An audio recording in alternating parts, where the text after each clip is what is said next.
Please state your name and spell it. Brother Richard Thompson, RichardThompson. What years were you associated with Nolan Catholic, and in what capacity? I was there 2 different times during my professional career. First time was right after I graduated from St. Mary's University. It was my first assignment in community after getting out of college. And that was in January of '69 to 1973. I was there as a religion teacher, basically. And then my second time there was around 2002, 2006. I was the principal there. What was it like on the campus when you were there, both times?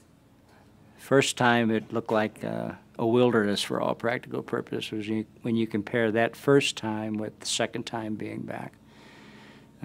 You know, you had the basic building was there my first time there. But that was about it. And then there was property around it, of course, a lot of it kind of undeveloped and small trees and whatever trees were there, and a lot of cliff sides with the big gully that goes down to the lake and stuff like that. And then over the years, they were working on filling in a lot of that in order to get a lot more usable land.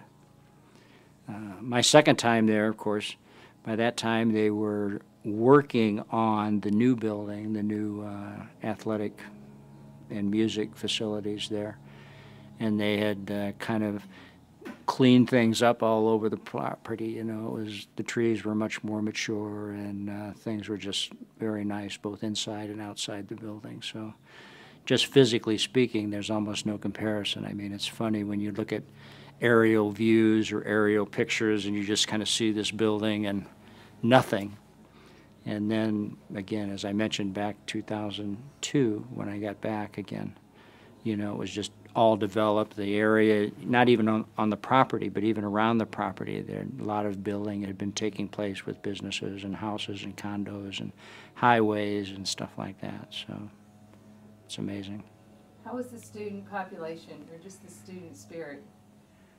Again, you know, I think most of the brothers have always mentioned, and I found it the same way, that you kind of get attached to the first place you go to, you know. I mean, you go to all the different communities and the different schools maybe over your career and teaching and so on, but probably your first place always has that first little extra tug on your attachments, you know. So I really enjoyed going to Nolan. Again, I went there mid-year. I had graduated in 3.5 years from St. Mary's, and I really could have stayed 4, but I was interested in getting out of studying for a while.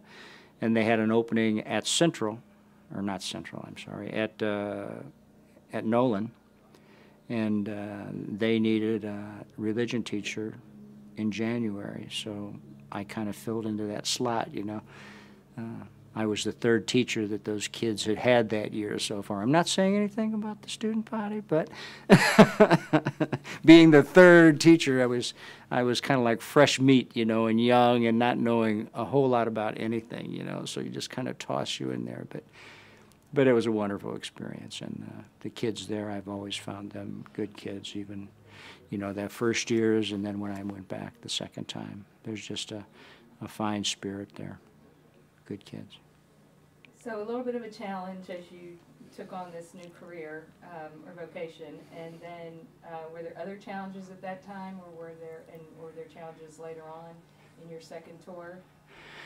Well, the first time, as I mentioned, that was my first time actually teaching, first being in a classroom, so that was just a challenge itself, you know, to going into a school and being a teacher rather than being a student and getting to know the students and learning how to teach and stuff like that. So that was definitely a challenge. And also during that time that I was there, I didn't have anything to do with it. I mean, I was a classroom teacher at the time, but they had made the change at that time from co-institutional, where the sisters taught the girls and the brothers taught the boys, to co-educational. And then they also started moving into what they call the modular scheduling type of a thing, where they're learning packets and stuff like that. So basically during that 4 years that I was there was a considerable amount of change that took place, you know, and just melding the two student bodies together and melding the faculties together. And then also kind of saying, well, what are we doing, or what can we do educationally to kind of make a judgment and improve the situation, you know. So those were the two big challenges that really kind of struck me when I was there the first time. The second time, when I was there as principal, during those years we were continually growing and developing our student body, and I think those were the years where we had the largest student body that we've ever had there. We had, I think, over 1,300 kids, middle school and high school kids together. But I think the biggest challenges that I faced as administrator there, and I think the things that I find the most rewarding about those years were the elementary school was phased out, so Nolan became just a high school. And I mean, that's a difficult situation. I loved having the middle school kids there, you know. It started out a number of years before that. It was supposed to be a very temporary type of situation, and like temporary buildings, they always become permanent, you know, and this became that. But over the years, having that middle school really did cause friction with the Catholic elementary schools, and they felt that there was competition all the time between who was getting the students. And you know, going to Nolan, you know, they had all the great things and the facilities that you have for high school students, and the elementary kids that were in their local parish elementary schools were somehow getting shortchanged. So there was always that tension. I felt that the administrators got together and got a good feeling, but there was always that tension about taking my students, or, you know, if Nolan had more elementary school students, the elementary school principals were upset because these must have been their kids that they lost. So in making that transition over the 2 or 3 years of eliminating that program, we took a big chance, because the idea was that it was going to become a high school then, but how do you replace those kids? And we were able to do that. You know, it was interesting because we had 900 and some odd kids, I think, and 200 and some of them, maybe close to 300 of them, were middle school kids. But by the time I left, we had 1,300 all high school kids. So the transition, I think, went very well, and I think it's worked out in the long run and has helped the whole diocese as far as maybe working together. So that was a big challenge, I think. And then the other one is we made more of an effort to try to work with a wider variety of kids academically. You know, I feel that there were a number of kids that were afraid to go to Nolan or hesitated to go to Nolan because they felt that there weren't the supports and the helps there that might help a struggling student do well. They might want to go there, but they didn't feel that they were going to do well.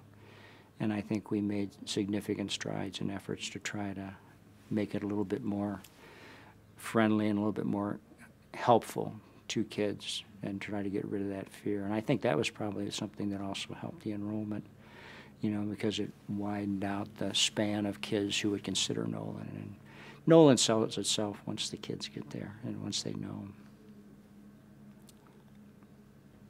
Talk a little bit about the positives and negatives of the modular system, since you were there when they started. Well, I love, you know, it's like philosophy and practice. You know, I mean, it becomes very different. I mean, this looks like a wonderful thing, you know, and it may be a wonderful thing if everything else is falling in right.